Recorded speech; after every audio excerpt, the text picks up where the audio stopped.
It's always the shipping accidents that grab the headlines.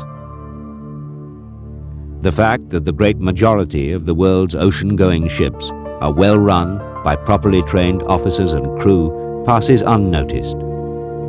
It is the minority of rogue ships with suspect operators, unchecked by flag state, that threaten the safety of their crews, other shipping, and the environment.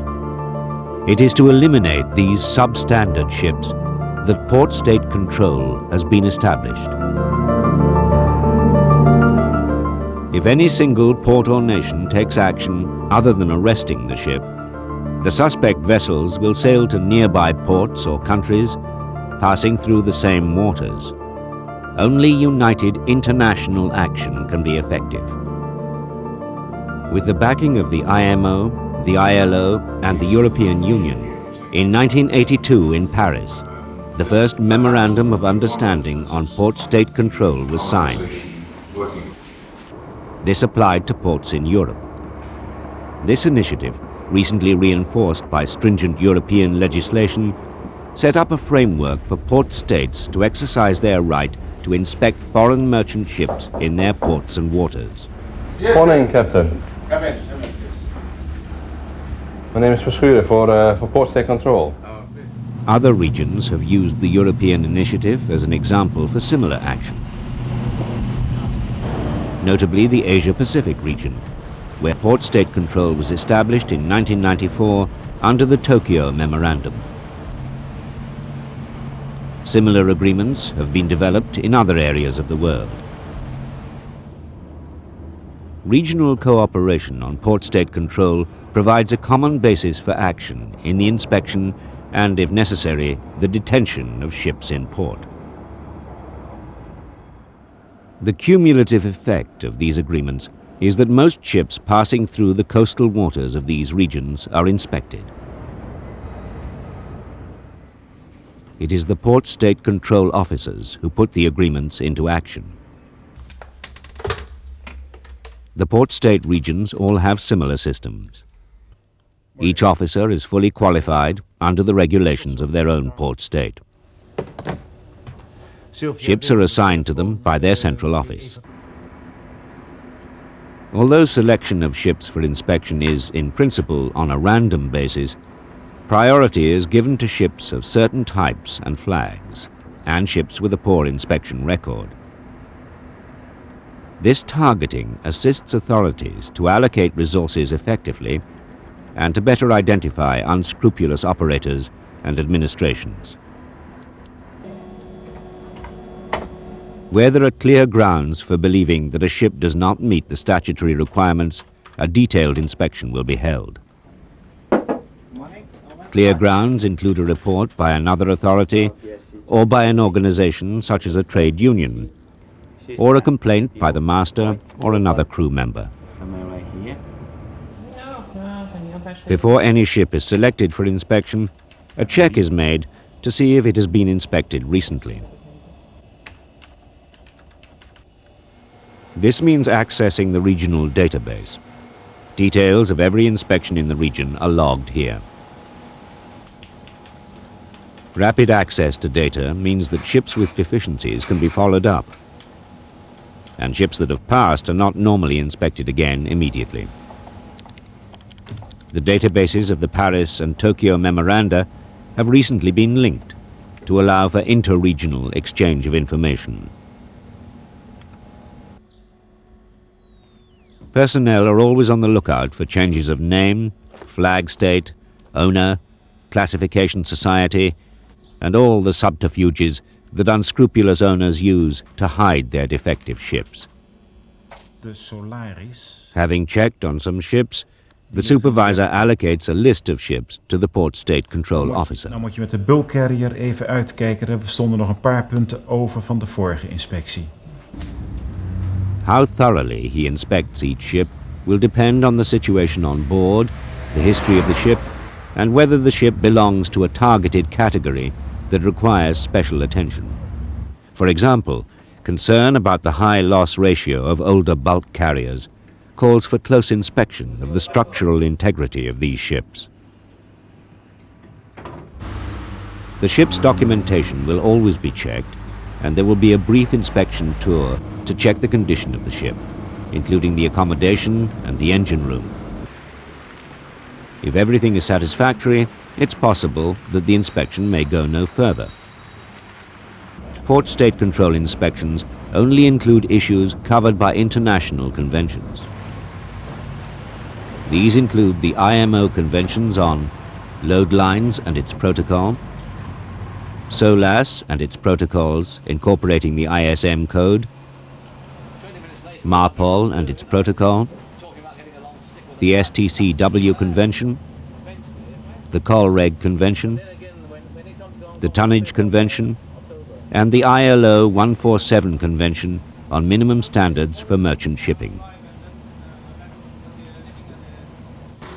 Even if the ship's flag state has not ratified these conventions, the ship and crew will be expected to meet the standards laid out in them. As these conventions develop, Port State Inspection will enforce the changes. Recent amendments add considerably to the role of Port State Inspection.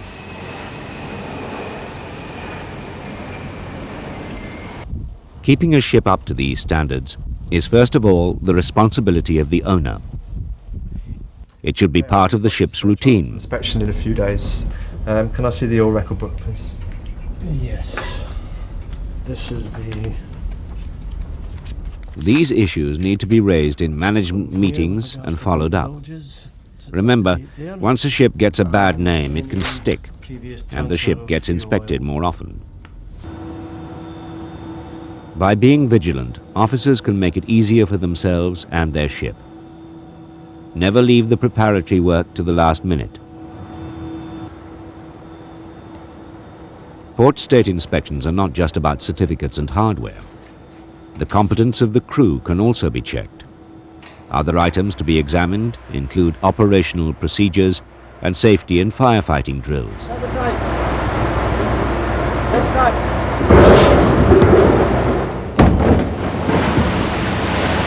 It's vital to keep good records of all drills ready for an inspection. Proper training is also important.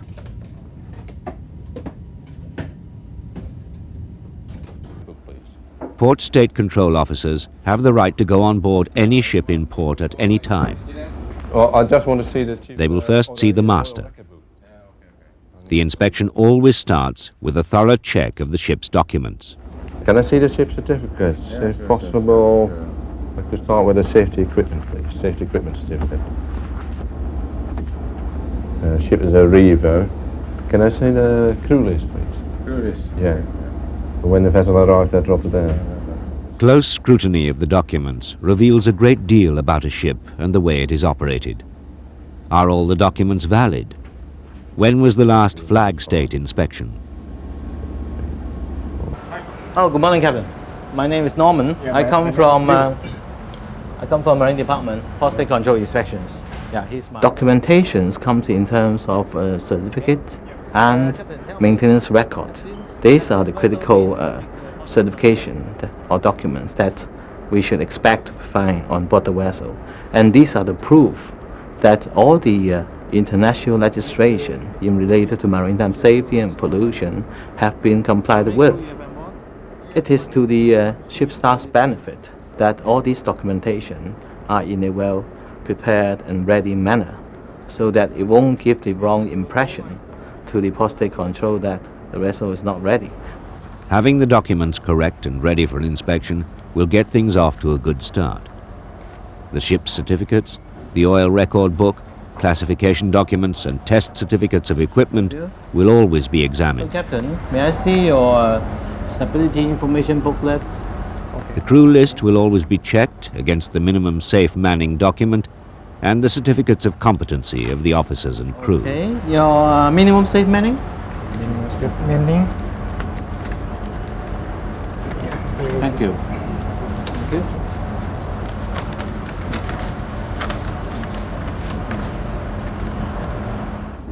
I always look at the oil record book to see whether the ship complied with the MARPOL and whether the ship used the equipment that it has on board according to its IOPP certificate.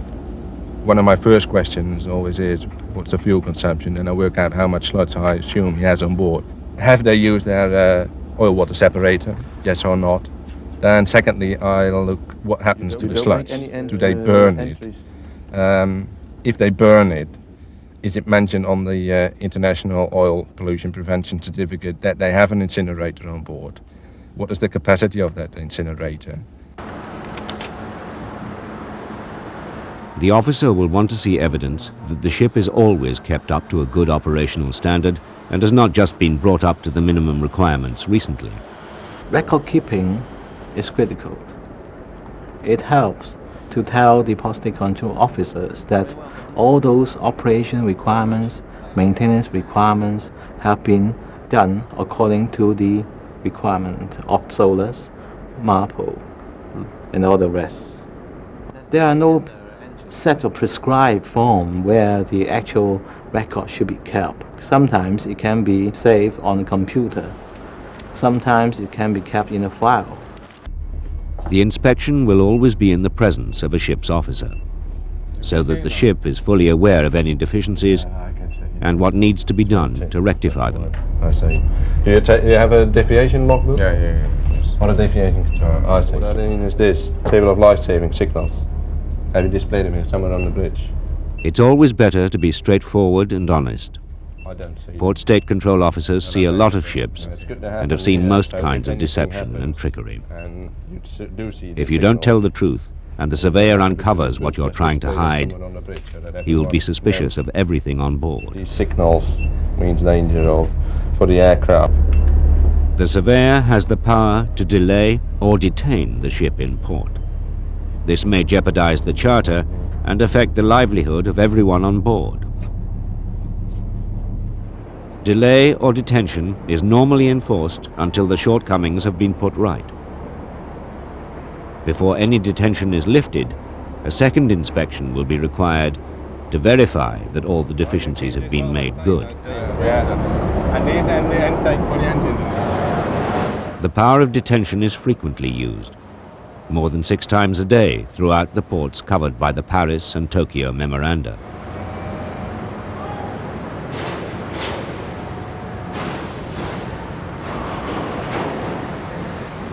Deficiencies are most commonly found in life-saving appliances, firefighting equipment, safety in general, and navigational equipment. Common but less frequent deficiencies are MARPOL, ship certificates, manning, and overloading.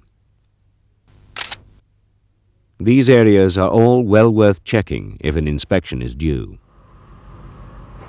Lack of proper maintenance is the main cause for the deficiencies. Ship's personnel need to pay attention to detail in all routine maintenance to have the best chance of passing an inspection. Excuse me, he's the Port State Inspector, come from Made, Hong Kong. Oh, my name is Norman, yes, Port State Control Inspections. So are you the officer who's in charge of all the chart work? Yes, I am. Yes, you are. Okay. So can you tell me what are the company's procedure for chart correction? I mean, do you correct every chart you're going to use only? Failure to keep the charts up to date is a common deficiency. There should be evidence of a proper system for chart correction, including adequate checking. There is no set sequence of items that the port state officer has to investigate. It's left to his judgment within the frame of reference defined by the international conventions and the regional port state agreement. So Captain, where do you put your table of the life-saving signals? Yeah, over there. Over there. Please. Is the signal table? Okay, is that the table you're referring to? It appears to me that they're not that complete. Anyway, I'll make a note of that. So these are the cabinet for the pyrotechnics? Yeah. First impressions do count. If the accommodation alleys are clean and tidy, if there are signs of careful maintenance, this does give the right impression. Result enter into the logbook? Yeah, yes. Okay. So what happens when there's some complaints from the crew regarding the food and welfare? Normally I can. But the main effort needs to be in ensuring that the ship fulfills the international conventions and its flag state requirements. Okay. So is that the medical locker? Yeah. May I have a look? Yeah, please. The inspector has the right to look at any part of the ship where there's equipment that relates to the conventions. The oily water separation equipment is often the subject of scrutiny. If we come across a small deficiency, we remind the crew, and mostly it's rectified while you're there. If we come across ships that are substandard, then we will prevent those ships to go to sea until they've rectified all the deficiencies.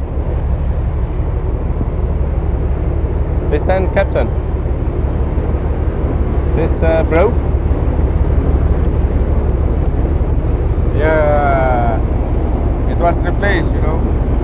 Yeah. Port State Control includes ILO Convention 147, which concerns crew living and working conditions, as well as the social rights of seafarers. Thank you very much. And that's your...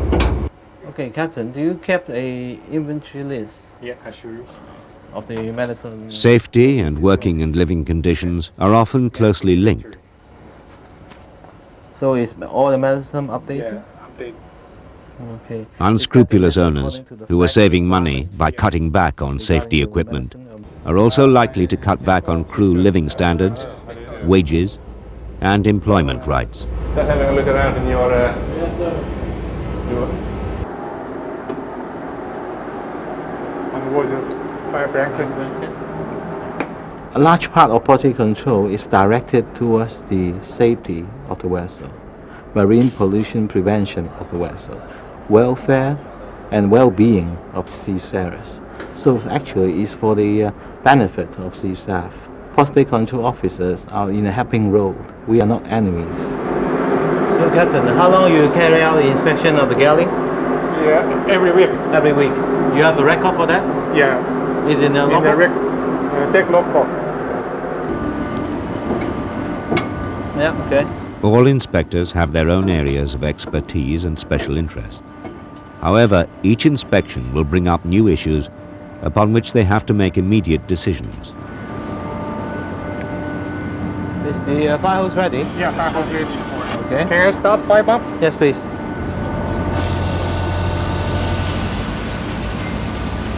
Under the IMO conventions, the safety aspects of any operational procedure may be examined. So may I know your rank, please? My rank is bosun, sir. Your rank is bosun. Yes, so, sir. can you tell me your duties in the fire drill or emergency? My duty in emergency and fire drill, I am the member of the emergency squad, Yes. and my duty is to attend fire hose, Yes. wear fireman outfit, and attend also the fire extinguisher, sir. Thank you. In order to maintain a common standard of inspection and to agree upon broad issues, Just on one item. the nations involved hold regular seminars. Emergency fire pump, it could be a CO2 installation. Port State Control officers from the participating nations meet to discuss the issues that will lead to more harmonized inspection procedures. And you are the experts. So we feel that you should deliver the material for the working group on harmonization. Now, of course, we have harmonized a lot already. Those vessels without the qualification, how are we going to do it? What about the vessels that have got the ISM in process of being fully implemented? Do we These still seminars provide an important focus for discussion and for the development of a unified approach. I think the first thing we should go according to the principles which we follow for the other port state control items like certification. The ISM code is a continuing area of discussion. As it comes into force, improving the safety consciousness of both ship and shore management, Port State inspection will play an important role in verifying compliance. And the operational effectiveness. Port State Control operates because governments want it to. Perhaps could be one of each port state control region is established by the will and with the full power of its member states. The port state control committees scrutinize progress in their regions and ensure that it's working effectively. It may be true that a good owner will maintain a good ship under any flag, but there are great differences in the percentages of ships detained in terms of their flag state. Certain registries don't seem to come up to standard and are being targeted. We'll come there when we get to the engine room. Port state control detention reports are submitted to the IMO to confront flag states with poor performance. The details of notorious re-offenders are published, including the names of their operators or owners. Just avoid space. Do this sort of repair, it wouldn't do any good. There are still too many substandard ships on the sea, a fact that port state control officers can bear witness to. Just a picture of a lot of rust. For example, the corrosion inside the hull of this bulk carrier is such that much of the structural steelwork has rusted away. This lifeboat, which has serious structural damage. A fire hose that could never put out a fire. A water main with valves rusted closed. No well-run ship or conscientious seafarer has anything to fear from port state control. The standards set are those of the generally accepted international conventions. Steering gear, cradle washing. Where safety management systems are in place, the ship should be ready for inspection at any time. But even on the best ships, some preparation should be made if an inspection is thought to be imminent. The master and chief engineer should make a tour of inspection. This will ensure that the ship is as ready as it can be and that minor defects are corrected. Okay, thank you, Captain. There are no secrets to passing port state control. It just takes management effort to ensure that the ship is kept up to standard. The success of the Port State Control Initiative in Europe and Asia has led to similar developments throughout the world. Inspection, I noticed a couple of deficiencies. Item 1, stability booklet. The stability booklet you showed me just now, I can't find any stamps, approval stamps by the class. So please arrange with your owner to get it done, okay? And then for the navigation charts, I noticed that most of the navigation chart has been updated, but occasionally there are one or two corrections have not been updated. Okay, I think that's important. Please get it done. Pyrotechnics. When I do my inspection on the bridge, I find that some of the pyrotechnic has been expired. Please arrange with the owners to have the new pyrotechnics be sent on board, or you check with your store to have it. And then the second... Port State Control makes for safer seas.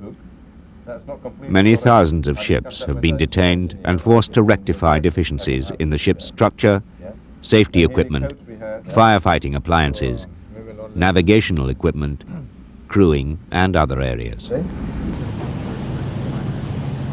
The maintenance of proper standards is primarily the responsibility of the ship owner and the flag state, who should ensure that the seafarer keeps to them. Port State Control does not pretend to be more than a secondary safety net, in case the regime of the ship owner and flag state fails.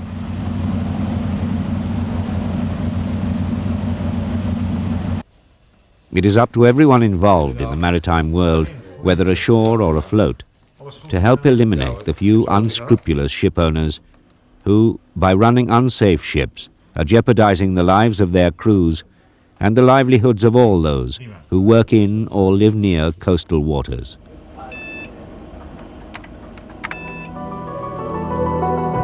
Only by acting in concert can international standards be improved. Mutual cooperation between the port state control regions is growing. Recent developments in the international conventions are giving a greater role to port state control. Ship's crew and ship's owners cannot afford to ignore port state control, tightening the net to catch and eliminate substandard shipping.